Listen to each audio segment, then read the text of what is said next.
Yo, what's going on, Epic 7? I'm Sue, and I want to talk about everything that's happened in the community with Epic 7 over the last 3 to 4 days.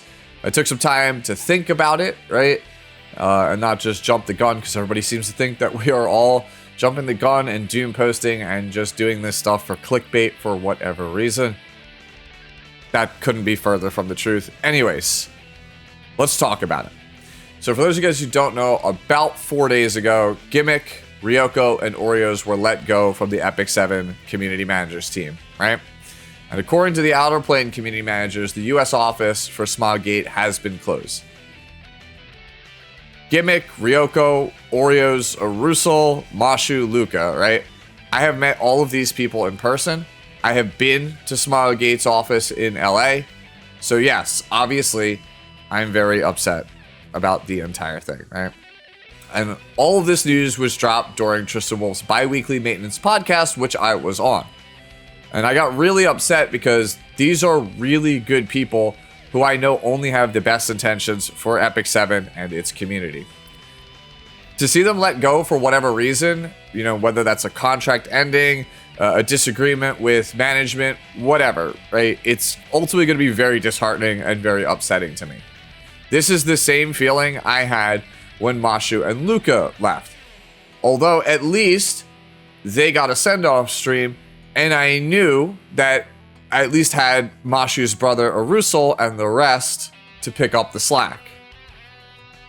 Now, I saw that Valky and Tristan did a video pretty much like the day after the podcast, right? But for me, I took some time to kind of reset my mental, right? I was visiting some friends, some family who I haven't seen in quite some time. Their health not really in the best of conditions, but, you know, wanted to see them anyway. I took that time to kind of process everything and what it meant, right?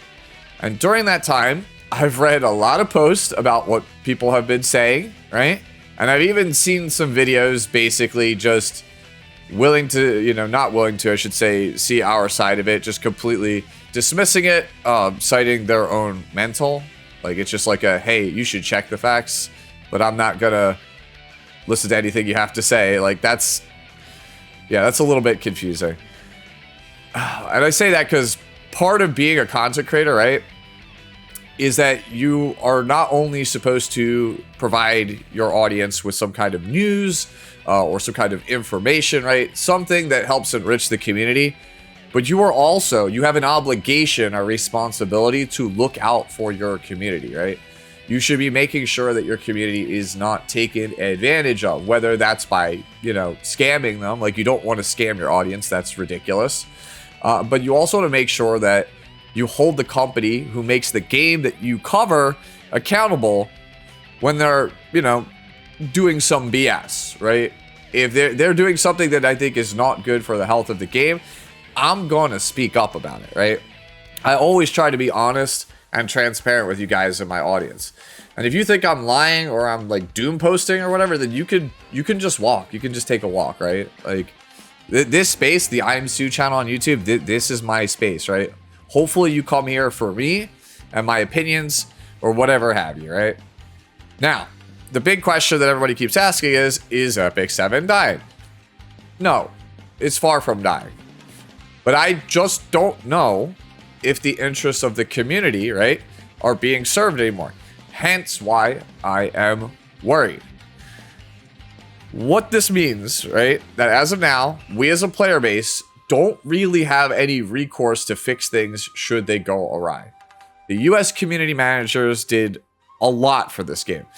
And that's going to be whether you believe me or not, because I've definitely seen some people say that it's like, oh yeah, like, I'm supposed to just believe you, right?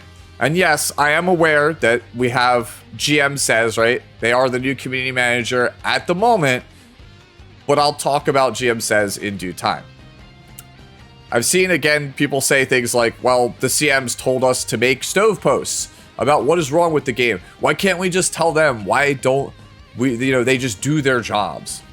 The reason for this is because the CMs, they forward community complaints and suggestions to management, right? But if the person at the top doesn't budge, right, Like, if they say something like, if it's such a big issue, why don't I see people talking about it on our website, which is Stove, right? The reason we know that is because the CMs told us. Had we not known to post on Stove about the whole thing, nothing would get done, and they would just, you know, continue ignoring us, right? The CMs didn't have the data from Stove to back up the changes that they wanted, right? And the person in charge was only apparently looking at Stove data to determine whether or not a change was necessary or not. Case in point, Pirate Captain Flan, people rage about it on Stove, it gets changed. All these other things that, you know, people want, it doesn't get raged about on Stove, it doesn't change, right? And I know some of you are going to be sitting there saying like, oh wait, Sue, if that's the case, like, where is the proof, right? Show me the proof. And all I can say to you is the line that I'm sure most of you don't want to hear. Trust me, bro.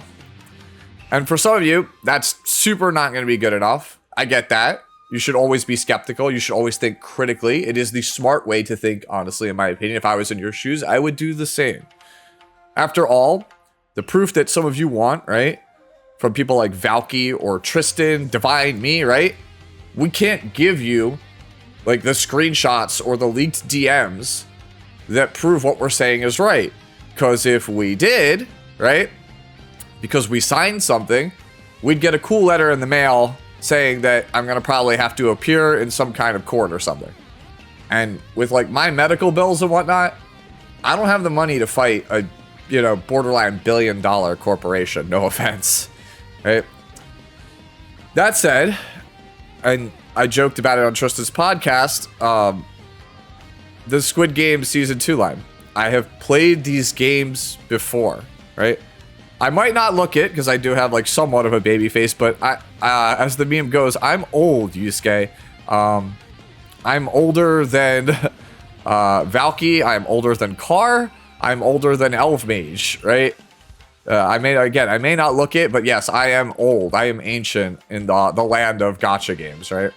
I have fought a lot of these battles before, right? I have been in the shoes of people like Oreos, like Gimmick, like Mashu, like Luca, right? Like the rest of them, right? And I've done it for other games. I've been making content probably since 2009, 2010, back when it was called Justin TV and not Twitch TV, mind you. I used to stream and run a blog with the goal of being to have the best interests at heart for the people that played a card game that I really loved, right? It was a game that I felt was really full of potential, but the company just, well, let's be honest, they were making a lot of bad decisions, and power creep was just spiraling out of control for the game. It was basically taking something I love and making it unplayable. Now, after a top 8 finish at the biggest tournament in the world for that game, I got the rare chance to help work on it, right? I got to work on a game that I loved so much, right? I got to see what was behind the curtain and see essentially how the expression goes, see how the sausage was made. Like, I got to see the inner workings of the company and how the game was actually made, right? I had a real chance to try to change things for the community and make the game better, right? Make it like how we always talked about. Problem? The people who have the final say wouldn't just let me kind of do what I thought was needed to make the game better. I had a boss who would just push back on the things that I thought the community wanted or what the game needed, right? I needed to fight and argue for literally every single little change that I wanted, and I had to kind of support it with, you know, facts or, you know, community posts, things like that, right? And, you know, it wasn't a very long experience, right? But it was a pretty fulfilling one. And eventually, they let me go, right? They let me walk, and I essentially, you know, my contract expired. I was let go. And at that point, the powers that be, they only really listened to themselves, and they kind of turned their back on the community. And that game didn't really last too much longer than that. So, to continue the story, 7 years passed after that, right? And I had long since given up on content creation and for the most part, card games. I basically only played casual Magic at that point and just swore off all competitive games because I was so just devastated from obviously being let go from the first job, as well as a small mishap that I'm not going to get into at this point. Basically, I was contracted to try to make an indie card game with a bunch of people. That's a story for another time. Anyways, I got sucked back into the world of card games because of some of my close friends, and this whole cycle started again. I really liked this game they showed me. I liked the community for the game. I noticed that the needs of the community weren't being met. I became a content creator to try to help people learn the ropes and get, critical information that just people weren't putting out there.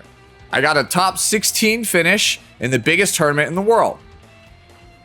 Not once, but twice, right? Back to back. And once again, I got the rare chance to help work on a game that I loved so much, right? I got to see what was behind the curtain, and I had a real chance once again to change things for the community and make the game that we always wanted. Problem, right? The problem is the people who have the final say don't just let me and other people do what we think is needed to make the game the best version of itself. I had bosses, plural this time, who would push back on the things that I thought we needed, right? I would gather opinions from my audience, right? I would gather opinions from people on social media. I would try my best to curb power creep whenever possible, fix the broken things that everybody was complaining about online, and forward a list of suggestions of things that I would see on social media to my bosses, right? And the common pushback that I always got was, well, Sue, how does this help make us more money? Right? And when that's the mentality, getting changes done is like pulling teeth. It doesn't really matter what I think or what I say. It didn't really matter what data I had. I learned very quickly that the only way I could get things done was to explain to the powers that be that it would affect the bottom line. Take, for example, this write-up I did for a Bardock for the Dragon Ball card game, right? I called in the initial testing of this set that this card would be rated a 6 out of 6, right? That was the highest grade we could give to a card if we thought it was going to be completely damaging to the game and the product as a whole. Just a completely overpowered and busted card, right? Which, by the way, if you're ever wondering why I'm so spot on with my impressions a lot of times, it's because I literally did this. Like, this is my thing. I just analyze it to see if it's broken or not, right? Anyways, because this Bardock wasn't some super chase card that was meant to move boxes, changing it wouldn't really do much, right? Like, whether it's good or it's bad doesn't affect sales. So it just went out the door as is, despite the fact that all my testing and protesting on the thing, it didn't matter, right? And in case you guys didn't know, that card today is banned, just so you know. So yes, you can absolutely tell your community managers what is wrong with the game, but that does not mean that they have any power to actually make it happen. The important part of all of this is to recognize that the community managers have your back and your best interests at hand. And what we as content creators do here is help those CMs strategize to find the best way to get their message across to whoever big boss is at the top, right? That is how you implement real change in a game that you actually like, right? And that is why I am so dejected and upset over this whole thing. Because that past version of me that I've been talking about now for the last like umpteen minutes, right? That person who would fight for the things that players would have loved, I have no guarantees that that person is there at the company anymore, right? Yes, we have GM Says now, right? But GM Says, as far as I know, is working out of the main KR office. Like, if I'm mistaken, you can let me know down in the comments below. And when people were let go from my previous job, they would get replaced by what we would call suits. And we called them suits because we would show up in meetings with just like t-shirts like this, right? Like, I would wear like an Ultraman t-shirt, right? Somebody else would roll up with like a Spider-Man t-shirt, and we'd be sitting around a table, and these guys would just roll up in full-on, black sunglasses, black blazer, white dress shirt, black tie, and they would have these, high-end fancy laptops, and they would take notes on everything we talked about in the meeting, right? And their whole job was to ensure that corporate's interests were met when we were working on the game, right? They were there to make sure that the line goes up, that the game makes money, right? And it's in stark contrast from the rest of the team, whose whole purpose was like, hey, we're just there to make the game good, right? Those people in the suits, they did not care about balance. Again, it was just line goes up. Now, meeting the people in the US office, right? Yes, they collect a paycheck, but I got to know them over a couple of different visits, and I've obviously talked to them in private a lot, right? I kind of have a pretty good idea of what they're like outside of the game, and I do get a sense that they actually care about the game. Oreos, for example, used to be the head of esports for Summer's War. He was, before that, correct me if I'm wrong, a pretty vested player in that game. He really, really liked that game. He doesn't just do it because it's like, oh yeah, like it's a paycheck. It's like, hey, I know what makes this game good.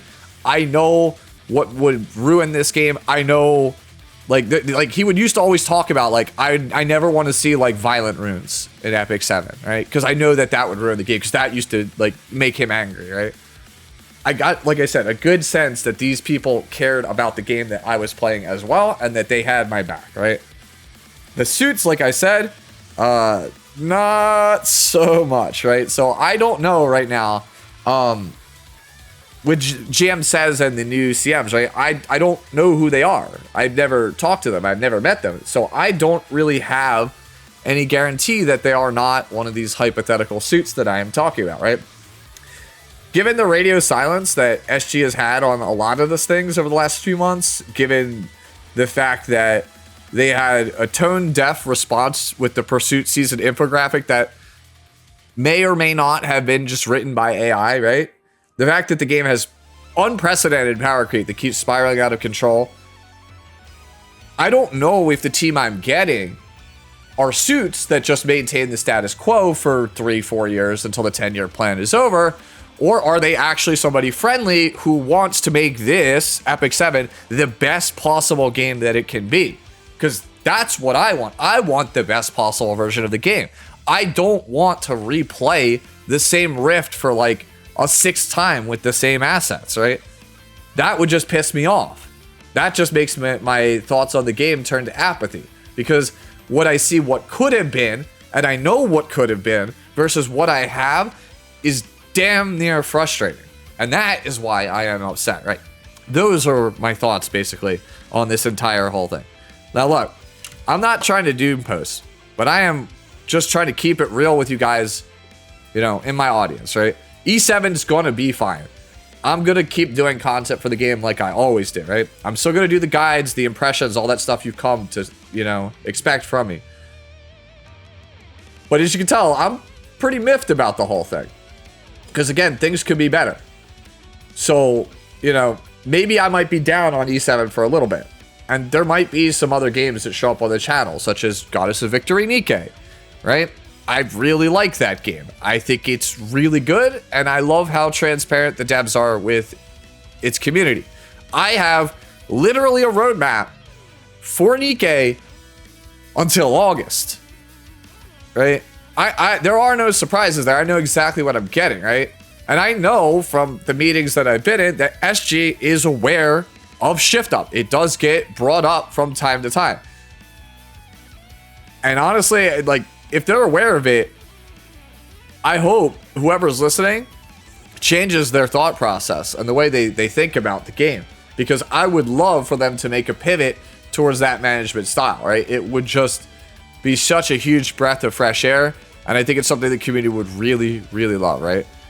I do hope Smilegate is taking notes on what they're doing, right? And I do hope that as we start 2025, that they drop some absolute bangers for this game in the coming months, right? That is my sincere hope, right? I'm not going to say like, oh, I think it's just the game is going to continue to be the same for the next 3 or 4 years, right? I don't know what they're doing behind the scenes, but again, all I can do is just remain optimistic, right? Because it's a game I love, and I don't want to see anything bad happen to it. Anyways, thanks for watching. I'll catch you in the next one. Peace.